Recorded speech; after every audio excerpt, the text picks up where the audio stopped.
ซ่บบ่แซ่บก็อย่าว่าเลยเนาะก็บอกแซ่บเอาได้เนาะเห็นว่าก็ได้ข่อยเชื่ออยู่ข่อยเชื่อสีมือเราอยู่ข่อยน่ะแซ่บเป็นนั้นได้เนาะชิมไหมเฮ้ยมาชิมกับชิมไหมนี่แซ่บเลยกินมันก็แซ่บเลยดิหอมตรวจนี่พักนี่พี่น้องจับถอยก่อนข่อยแก๊บมันเฮียไม่ได้ชิมเลยเธอทำตัวพอบางพี่น้องมาบังเอาพักแซ่บมาคุยบัดนี้ยังไงเนาะตัดผ่ามาอีกบัดนี้กำลังเมื่อเอาเข่ามากินทานเนาะของวาล่าเพิ่นตัวนี้ข่ามากินทานลาวก่อนปลาดุงเลยผู้บ่าวซิดเพิ่นหากะมาน้องบ่าวจันเพิ่นเนาะพอน้องนิ้วเพิ่นไปรับมื้อเช้านี่หากะมาฮอดพี่น้องเอ้ยพุ่นนะเอากราบทักทายสบายดีอีกรอบนึงบัดนี้พ่อกันอยู่งานเงินดีคือเก่าเนาะ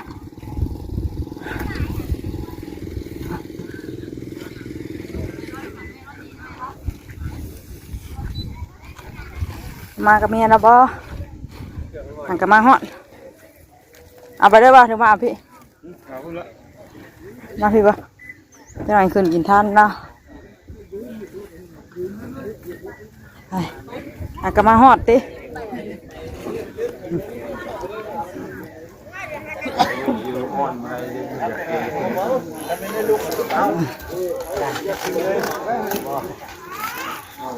มากันเนาะมาเห็นพ่อกันแบบนี้พี่น้องเอ้ยมาพ่อกันเห็นพ่อกันแบบผมมีลมหายใจเนาะ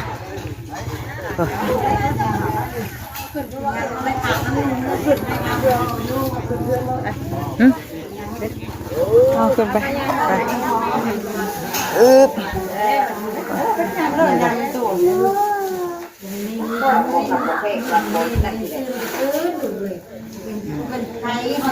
หัวจะบังไปดีใจเลยจะได้มีนี่แม่ขั้วไปเบิ้ลไหนเลยน้ำหอมได้มีกว่า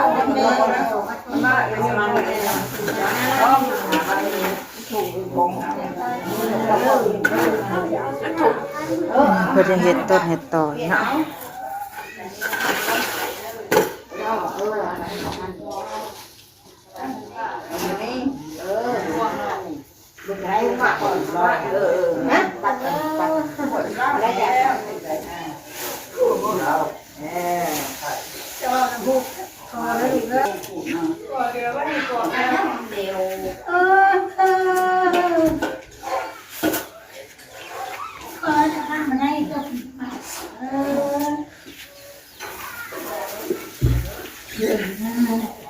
คืนเดือนเลยชิดเราไม่ใครของเรารวมนะรวมนะ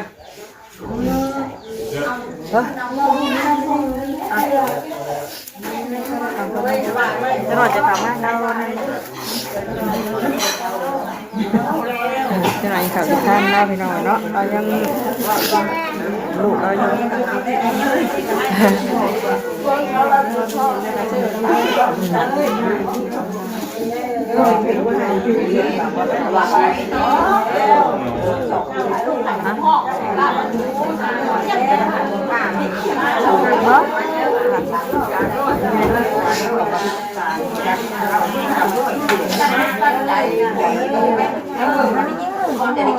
เหนียวเลยมาบุกว่าใส่เหนียวเลยก่อนได้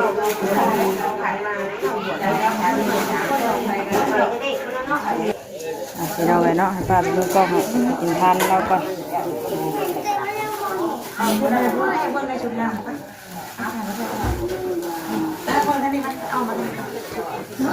นั่นลุงเลยนี่ลุงนะจะออกไปข้างนอกนี่ก็แล้วมาบ่นะวันละบางยังnếu mà cái này mình nước đó rồi được nó là nhiều đấy mà xả đấy không phải ngò à ăn con thực hiệnพ่อแม่เขาได้เขาจะออกทำมัน ไปเรียนชาวร่มและเราเรียนเราสนุกเราสนุกกลัวเราอยู่โรงเรียนเราทำก็ฟังโอ้แล้วท่านก็ทางตัวคือว่าเนี่ยค่ะแต่ว่าเขาเรายุ่งแล้วอ๋อแต่เรากลัวน่ะมันก็จะอยู่นครอ้าวเขาไปหาเงินไปหาเงินชื่อต้องอยู่นครเมนแล้วเขาจะออกเดือนออก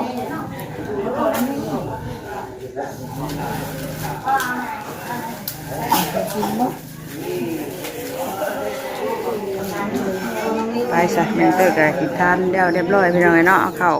เงินมากินทานน้ำเพลินแต่ก็พูดแหละไปซอยทางบอลเฮ็ดอยู่เฮ็ดกินเพื่อนมาเลยเนาะช่วงเที่ยงตอนนี้ก็หากำลัง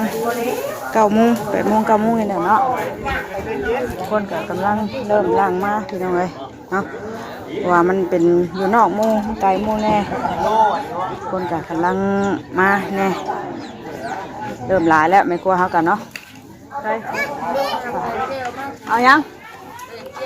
เอากระเดินแจวบ่อ่ะได้แจวให้ไปตู้ก่อนจ้ะ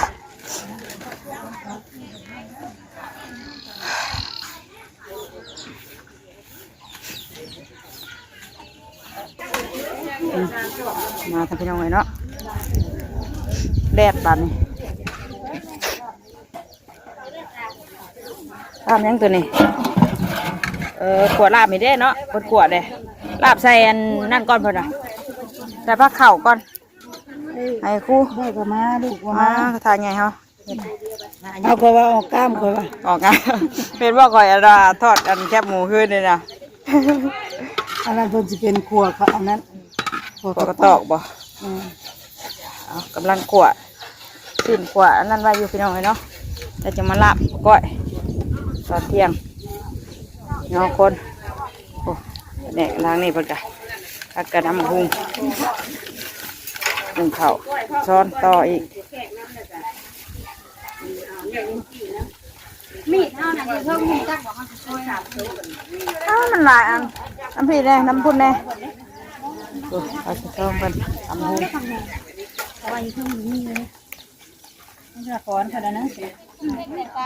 เป็นสีสุกละใส่ผ้าเข่าเนี่ยคู่เนาะนี่มาขวดกระตอก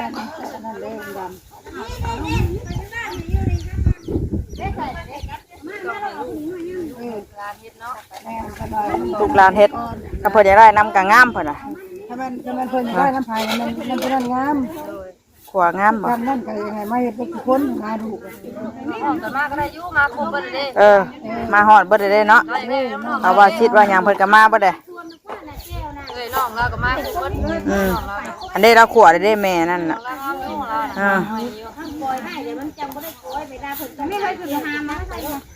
แต่ผมไปแล้วมั้ง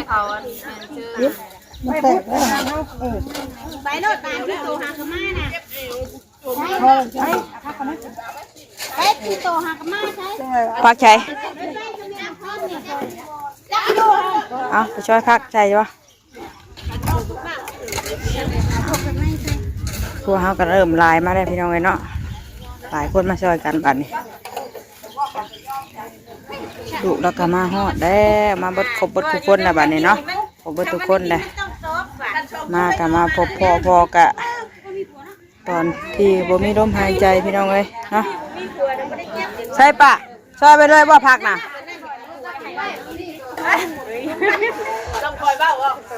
อันนี้ทางนี้ก็ซับหุ่มอยู่ได้ช่างกูเห็นตัวอย่างคือเธอเงินน่ะบอกชายบ่น่ะมึงไม่ได้เอาที่เฮ้ยชายมากจะเสียเฮ็ดยังน่ะช่วยพักบ่บ่ช่วยคือเม็ดเช็คคือสาวลองถึงเม็ดเราไม่ช่วยผม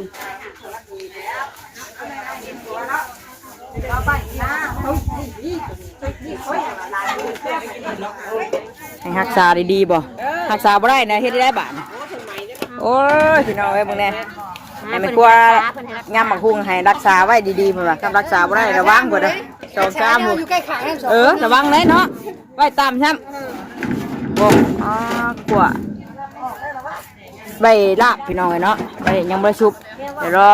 ช่วงเที่ยงพุ่นแหละเนาะเลยเดี๋ยวมาย่ำบักฮุงก่อนซะบัดนี้ตั้งกล้องไว้ก่อน ใช่เฮ้ย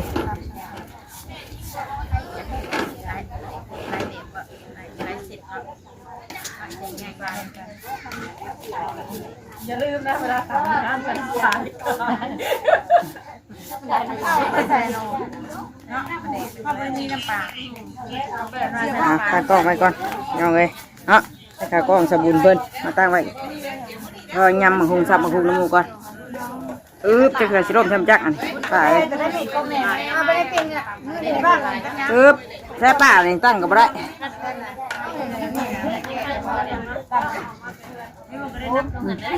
วืบตรงนี้ก็เรียบร้อยได้หนึ่งเอาจะข่าวหัวใจกับพ่อตั้งกล้องไว้ก่อนก็จะอยู่บ่อยู่ลมพัดกระล่มหมดจ้ะ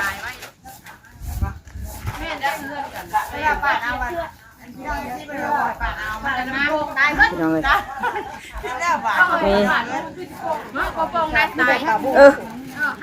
ตกชาแต่แม่ปลาบูเลยแด้ปลากระยำมาคุมก่อนกระตุกอันนี้เพิ่นหักช้ากระตุกลาบสิ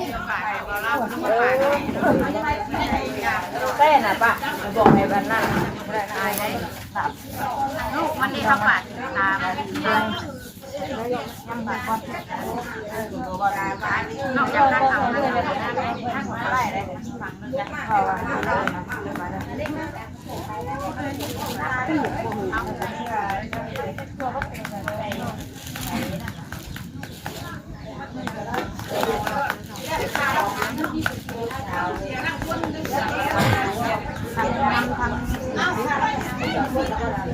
นี่ชุบแรกเลยนะ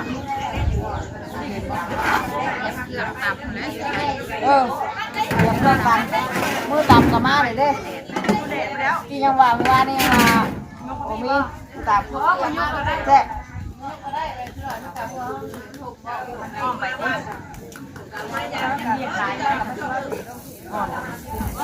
เฮ้ยใส่หมูชุบไว้นี่ไงบ้าง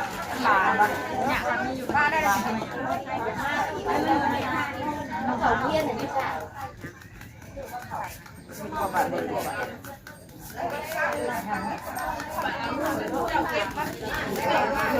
มันได้ดูลูกมันมาบุญชาติมาล่ะไม่คิดว่าทักหยาดดิมันเลยแซ่บแล้ววางเสียงให้แต่นอนน้อยเขาไปบุญชาติมาเลยฮะว่าบุญข้างบุญหยาแล้วนะโอ้ยลูกข้างหวานไหนลงเลยดิซ้ำเลยทั้งนั้นซ้ำอันเดียวกันเลยเดียวกันรักษาไว้ดีเดียวกันขวาที่ไปสิอันเดียวกันเป็นมาจะมาเห็นนะไม่ว่าจักกันแล้วไม่ว่าเป็นพวกเขาจักกันเองมาดูบนนั้นละ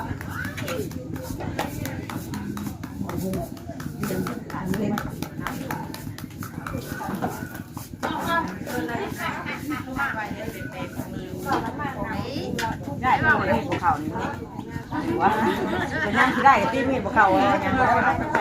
อยากลองแบบว่าแม่แน่ภูเขาได้มัน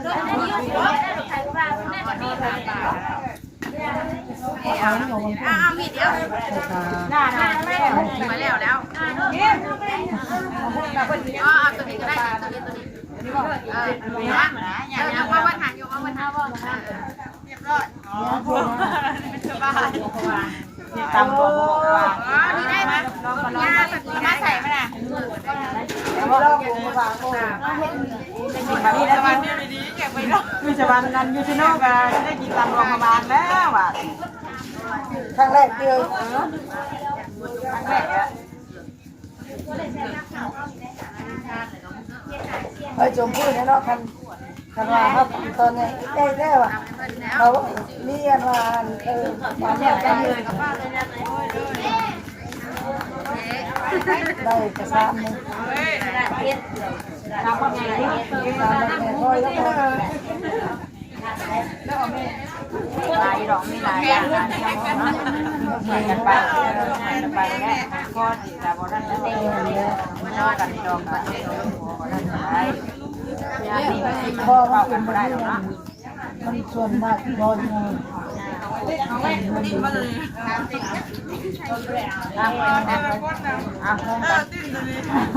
อกให้สมาธิที่ได้เนี่ยไฟหมอจ้าไฟของตัวว่าจ้านี่มันก็เรื่องก็นั่งก็ใช่ยังอยากได้ที่เชื่อตัวนี้นะอยากชื่อมาได้เลยเอ๊ะ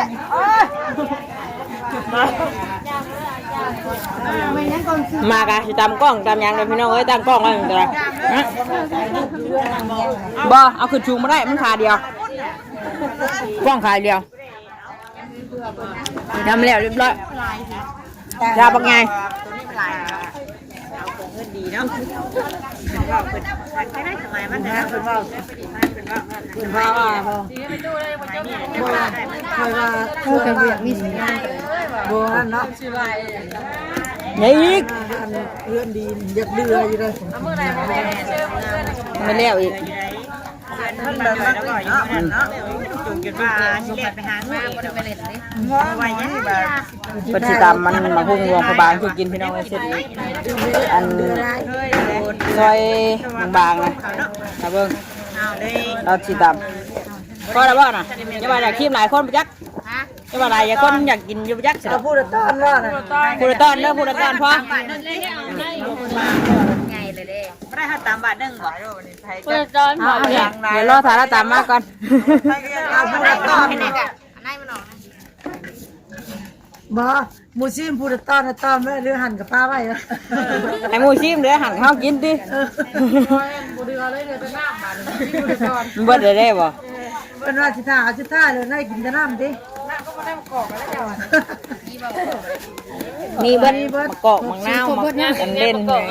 นี่ใช้แต่หน้าวันต่ำวันนี่ตอนเช้าก็ตำมันมาเชื่อหนึ่งก่อน เอาเสนิทครับ ดังให้ ดีได้เลย ผักได้ตำ ก็ว่าสิเอา2 ธงก็ให้เป็นธงเดียวเป็นให้เป็นเดียวบ้านเอาเพิ่นซื้อเพิ่นสี่ทั้งเสียบอยู่ได้นะเฮ้ยต่ำใส่เล่นเลย ชีวิตเรียกเป็นให้เฮาสิคั่วเราบ่ให้ให้ธงนึงเอา2 ธงก็เอาเพิ่นบ่ให้ทำยาก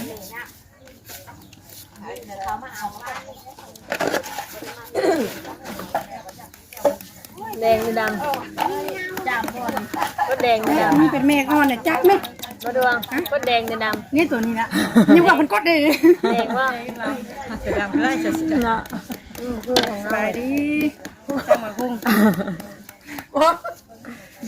ตัวเจ้าสวัสดีแล้วยังไม่ก็ได้นะ เอ้ยมือกอกกันเนาะ เอาไม้ยังไงไม้ คือก็เลยว่านี่นะ สบายดีไหมสบายดีไหม สบายดีไหมอ่ะ สบายดี เราไม่กลัวมาก เนาะคนมาเลยผู้เดี๋ยวรอเบิ่งพี่น้องถ้ารอเบิ่งกันพบางแล้วก่อนเนาะเลย กำลังไงมีตามมันมาพุ่ง ล ลงมา เดี๋ยวถ้าเบิ่งก่อนมันจะออกมาหน้าตาสิแซ่บคือตำมะฮุ่งเฮานี่บ่เนาะ เรื่องเนาะกันเลย เคยกินแต่เคยเห็นอยู่ เคยเห็นอยู่บ่เคยกินเนาะบ่เคยเห็นนะ ตามช่วง เดี๋ เงี้ ย ยว ทางอยู่ทางโรงพยาบาลเพิ่นเลยทำแบบนี้เพิ่นเอาเนาะแต่บ้านเฮานี่สิยำแบบนี้ ยำเลยกระไรเตะพี่น้องเลย เดี๋ยวซ้ำมักง่ายติยำไว้เตรียมไว้เนาะกะเกียมไว้แล้วก็สิเป็นพุ่นแหละช่วงเที่ยงขั่วชิ้นขั่วไข่ก็ขั่วไว้เรียบร้อยเนาะทางนั้นเดี๋ยวทางสิเป็นใบแกงเนาะนี่ไม่ครัวกับแบ่งส่วนกันทางนั้นทางนี้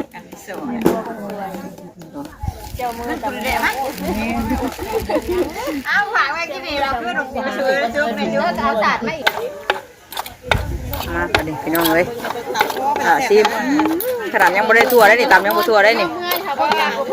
ทางนั้นกะถือถาดรออยู่เพิ่นตำซิมได้เนาะตอนเที่ยงเพิ่นเลยสิได้ตำมันในคนเพิ่นกับพี่น้องเนาะตำซิมเบิ่ง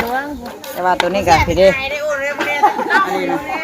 เอาไปตำเนาะคนตัวนี้เนาะ ก็ลงมาเลย เห็นแซ่บได้ป่ะเฮากะ ตัวกะแซ่บกับแซ่บกะอย่าว่าเลยเนาะ ก็บอกแซ่บเอาได้เนาะเห็นว่าก็ได้ข่อยเชื่ออยู่ข่อยเชื่อสีมือเราอยู่ข่อยน่ะ แซ่บเป็นนักเลยเนาะ ชิมไหมเฮ้ยมาชิมกันชิมไหมนี่แซ่บเลยกินมันก็แซ่บเลยดิ หอมตรวจเนาะ พักนี่ เนี่ยพี่น้องเลย จับใส่ก่อนข่อย จับแล้วมันเหี่ยไปชิมเลย เถอะตำรวจพบางพี่น้องมาเบิ่ง เอาผักสลัดมาคุยบัดนี้ เที่ยวเองนะ หายหัวแล้วเนาะเฮ้ยมากินตามถาดบ้างไง เด้อเดี๋ยวบอกนี่เด้อ ตั้งพกเฮ้ย ไปครัวเอาทางนั้นได้เฉยบ่แบ่งกันเพิ่นบ่แบ่งเฮ้ยแบ่ง ลูกแล้วให้นี่ อย่าเผาเลยนะ ป้าไปพุ่นเลย ไปพาแบ่งชิมก่อนดิเอาชิมมึงเจ้าของเราชิมก่อนเป็นได้แซ่บเลยเอาแมงเชื่อนิ่มดิ ก็หาหมักชิมกันเลยเนาะ มาจ้ะเบิ่งลองมาก่อน น้ำก้อนเนาะ เบิ่งเอาก่อนชิมนะให้คอยกินดิ มาชิมมากันอะไรมาชิมแล้วก็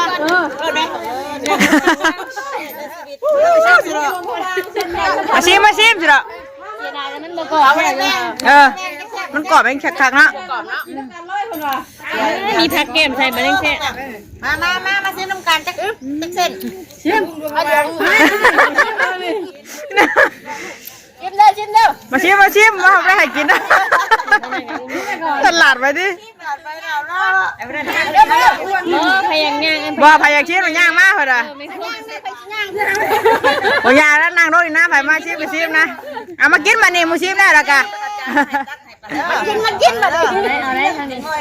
กินมาดิ ไอ้มูชิมแล้วเฮาสิกินบัดนี้ พุงคนละสูตรดวงพบางคนละ เอาสูตรมาจากดวงบางบ่นี่ แม่เนาะ ตำหุงกรอบเดี๋ยวไม่แซ่บเนาะเอามาพี่น้องเอ้ยกินตำหุงก่อนเนาะ มาแม่เอาเด้อเอาเด้อ เฮ้ยทำนะ เดี๋ยวเฮ้ยเบิ่งเนาะ ทักปะที่อายุหน่อยของไม่กินนั่นสิลืมได้ดิควรผ่านเขาแต่ควรแต่ลงทางนี้ได้ใครจะเดินมากินใช่เอ้ยมาเข้ามาชิมก่อนมากินก่อน เก่งได้ไป มึงสิพาลงมือนี่ไปกับเก่งใจแท้ วางใช่ไหมไก่ยังติ มาเด้อมาพี่น้องมาคุยขัดกันเบิ่ง นั่งกับพ่อเลย บ่มาเขาเองได้ชินางดิ อืม อ้วนมาดูก่อนนั่นน่ะเจาะนี่อ้วน แซ่บ ชิมเด้อผ่านบ่ชิมก่อน หวานคมยังนะอันคมยังเข้มคมยังยัง แซ่บ หวานมากนี่เบิ้งตัวนี้มากินกันพี่น้องหวานจุ๊บ หวานเลยแซ่บแท้เนาะ แซ่บแซ่บ ๆต้องครับงาน น้องหวานแห้ง ต่อทำยังไงคะนี่บ่ แซ่บเว้ย แซ่บดีหอนมือเพื่อ เอาต้องว่าแซ่บไปก่อนครับว่าอยู่ครับ ได้เด้อ ไปดูครูไว้เลย บ่ได้เป็นแขวมาประมาณ 2-3 เดือนนี่แหละ จัดนะ บ่ได้แพงนะนี่ก็รุ่นแบบพายักดูกระลูดเลย เข้ากับความเจ้าเลยที่ไม่ได้แปลง จอกได้มาถอกกับรถได้ บ่รุ่นให้ลูดเลย จำไม่ได้บ่อยมือใดใส่เขียวได้ เนาะพอได้พี่น้องเอ้ยเนาะเผ็ดสั่งเผ็ดสั่งแผดสั่งเผ็ดแนมได้เฮ้ยมาแต่กินนั่นมาเลยเนาะเผาได้พู เราบอกอยู่ว่าให้เผากัน พูคนนี้ไม่ควรห้ามทางนั้นกับพี่น้องเอ้ยเนาะช่วยกันหลายคนที่ทานเห็ดนี่ไปสันคลิปนี้แมงตื้อกับจบคลิปก่อนแล้วพ่อกันที่คลิปหน้าเนาะมาสิทานลาเรียบร้อยแล้วก็รอพุ่นแหละมันช่วงเที่ยงย่อข้าวย่อน้ำสิเริ่มเกลือนง่ายซบไปสู่ทางภาษาพุ่นแหละบัดนี้เนาะไปลาพี่และน้องเด้อสบายดีเบ่สุขทุกคน